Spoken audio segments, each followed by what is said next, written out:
Alrighty, I have an update for you guys on Canada's Wonderland's memberships, and I got all the details. I've talked to the park, I've scoured the website, and I'm going to start off the video by calming you all down right away and not making you wait to the end of the video, and that is 2027 season passes will be available. So the park did confirm to me today, and it is on the website. Up here, it says, be in the first to know about the 2027 passes, and you click here, and you're going to sign up.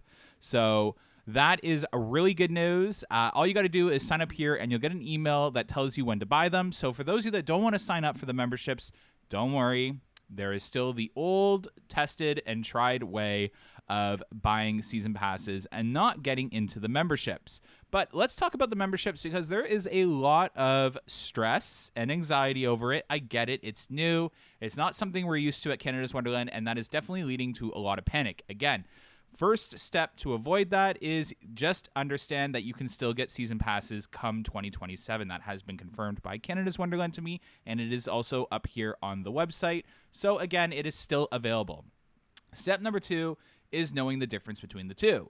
There's a gold membership and a prestige membership. The gold membership is $9 a month, and the prestige membership is $20 a month. So if you add it up, it is slightly more expensive than the passes that we bought this year.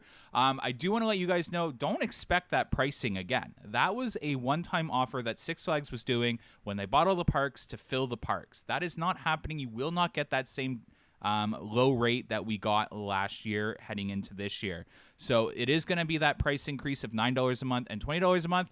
But again, that still aligns to a very reasonable price. I'm not even just saying that. That is very reasonable for the product you are getting.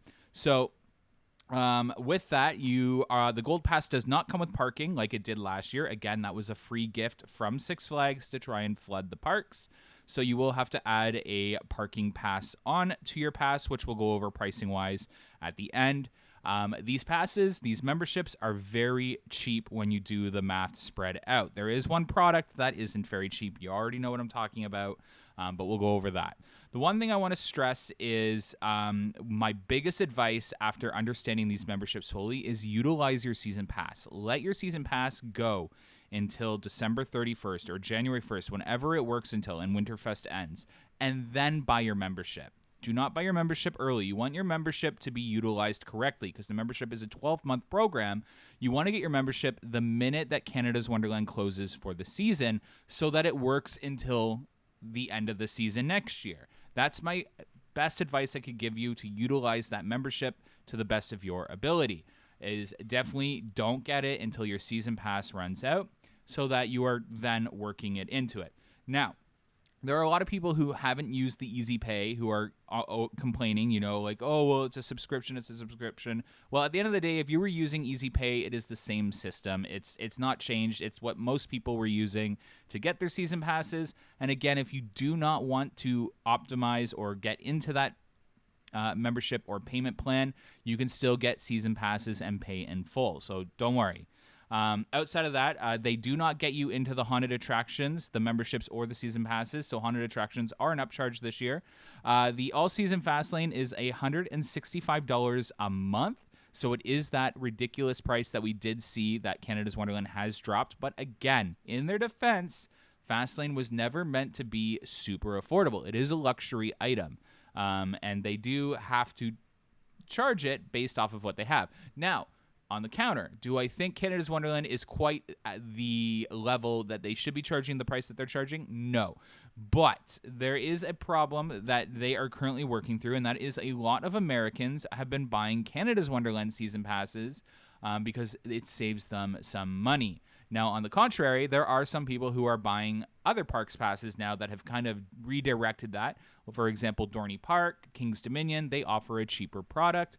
So you can buy essentially the season pass and Fastlane, all park Fastlane from Dorney Park or King's Dominion, and that gets you the cheaper rate as well. So I would not recommend that personally, by the way, because again, as it says in the terms and conditions, they can change the rules at any given time. And if you bought a pass from Dorney Park or King's Dominion, you may not be able to use it at Canada's Wonderland, especially right at the beginning of the season. So be very careful when you're doing stuff like that. Now, the 2-meal member dining, the dining plan has not gone up in price, or it has not gone up in price to which I can notice. The drink plan does need to be bought out full, so the $55 is charged at full. And then obviously you have a due today, so you pay the taxes or like a majority of the taxes and a big chunk of, I think it's like a month or two, right up front. So your due today is a chunk of that, and then it spreads out the remainder of that into those payments. So as you see there, the meal plan is about $12 a month. The parking is $750 a month, and the fast lane is $165 a month. So you add all that up, you're looking at, a fully loaded without fast lane, it's like $30-something a month. And then a fully loaded with fast lane, it's obviously like $200 and something a month. So definitely crazy. I will say I really like that Canada's Wonderland doesn't have those initiation fees that we saw at some of those American parks. So those initiation fees have not made it over across the border. So you are saving some money there. They still have that processing fee. It'll range anywhere from $6.99 to $9.99. They have always had that as well. So nothing that's like out of this world that has changed in the program. I know a lot of us, this was new.